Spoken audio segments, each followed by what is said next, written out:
My biggest breakthrough in business has actually come from having business meetings with Jesus. And as wild as that may even sound, having those meetings with Jesus has transformed my entire business. He has given me strategy, He has given me downloads, He has given me knowledge and wisdom and content ideas and so many different things, all because I tune in to hear what it is that He has to say about my business, as well as what it is that He has to say about my heart. We think sometimes that Jesus doesn't care about these things, but the truth is that He wants to be a part of every aspect of our lives and of my life. I'm a business owner. That includes and is not limited to my business, my marriage, how I treat random people, how I even parent my child because I'm a mama. And so I want to teach you guys how I hear step by step from Jesus in reference to business strategy, in reference to business goals and what I should be working on, how I hear content ideas from the Holy Spirit. So let's get into it.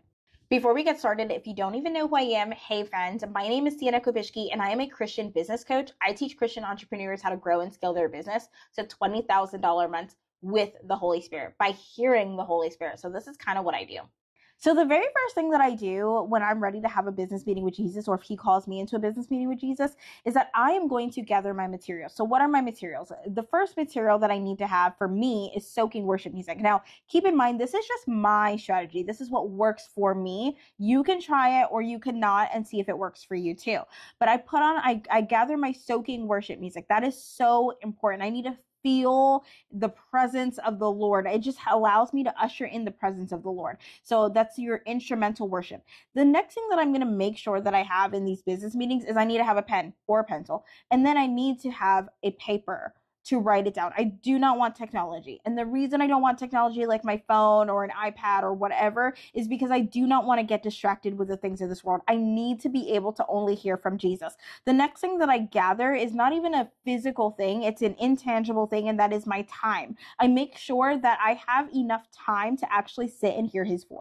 I am a mom. I don't have a lot of time in general. So when am I going to do my business meetings with Jesus? First thing in the morning or late at night after my kids asleep or in the middle of the day if my kid is taking a nap because I have a toddler. I'm a toddler mom. Okay.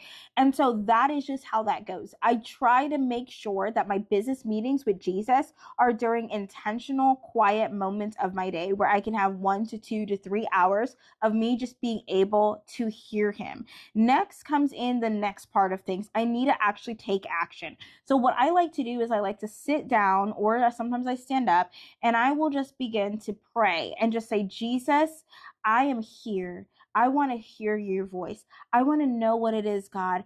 Or sometimes I'll ask Him a question like, hey, Jesus, I'm really struggling with my content today. Could you give me some content ideas?